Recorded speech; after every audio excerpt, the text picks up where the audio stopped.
ಹಗರಣಗಳ ಮುಖಾಂತರ ಇವತ್ತು ರಾಜ್ಯದಲ್ಲಿ ಭಾರಿ ಭ್ರಷ್ಟಾಚಾರವನ್ನು ಮಾಡ್ತಾ ಇದ್ದಾರೆ. ಈಗಾಗಲೇ SC/ST ಹಣವನ್ನು ದುರುಪಯೋಗ ಮಾಡಿಕೊಂಡು ಸುಮಾರು 187 ಕೋಟಿ ಹಗರಣ ಆಯಿತು. ಆದರೂ ಕೂಡ ಇದುವರೆಗೂ ಕೂಡ ಯಾವುದೇ ಆದ ರೀತಿಯಲ್ಲಿ ಆ ಒಂದು ಪರಿಶಿಷ್ಟ ವರ್ಗಗಳಿಗೆ ಹಣವನ್ನು ಕೊಟ್ಟಿಲ್ಲ.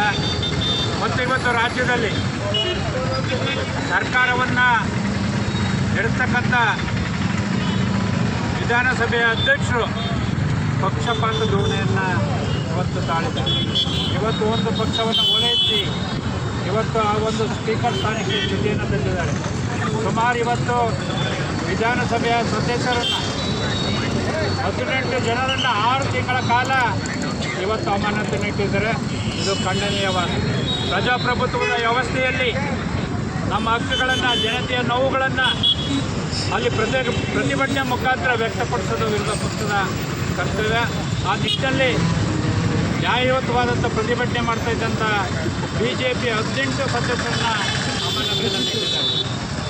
ಅದೇ ರೀತಿ ಇವತ್ತು ಸಂವಿಧಾನ ವಿರೋಧಿ ಧೋರಣೆಯನ್ನು ತಾಳಿದರೆ. ಇವತ್ತು ಮುಸಲ್ಮಾನರಿಗೆ 4% ಮೀಸಲಾತಿ ಕೊಡುವುದು ಕೂಡ ಖಂಡನೀಯ.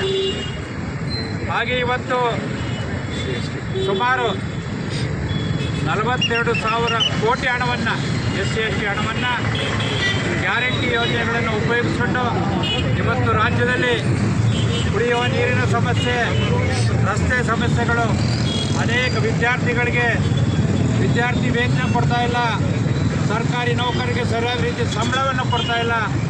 ಈ ರೀತಿಯಲ್ಲಿ ರಾಜ್ಯ ಸರ್ಕಾರ ದುರಾಡಳಿತವನ್ನು ಮಾಡ್ತಾಯಿದ್ದಾರೆ. ಇವತ್ತನ್ನು ಖಂಡಿಸಿ ರಾಜ್ಯಾದ್ಯಂತ ನಮ್ಮ ಅಧ್ಯಕ್ಷರ ಕರೆಯ ಮೇರೆಗೆ ಇವತ್ತು ಪ್ರತಿ ತಾಲೂಕು ಜಿಲ್ಲೆಯಲ್ಲೂ ಕೂಡ ಪ್ರತಿಭಟನೆಯನ್ನು ಮಾಡ್ತಾಯಿದ್ದೀವಿ. ಅದೇ ರೀತಿ ಇವತ್ತು ಚಾಮರಾಜನಗರದಲ್ಲಿ ಈ ಒಂದು ಧೋರಣೆಯನ್ನು ಖಂಡಿಸಿ ಪ್ರತಿಭಟನೆಯನ್ನು ಇವತ್ತು ಸಾಂಕೇತಿಕವಾಗಿ ಮಾಡ್ತಾಯಿದ್ದೀವಿ.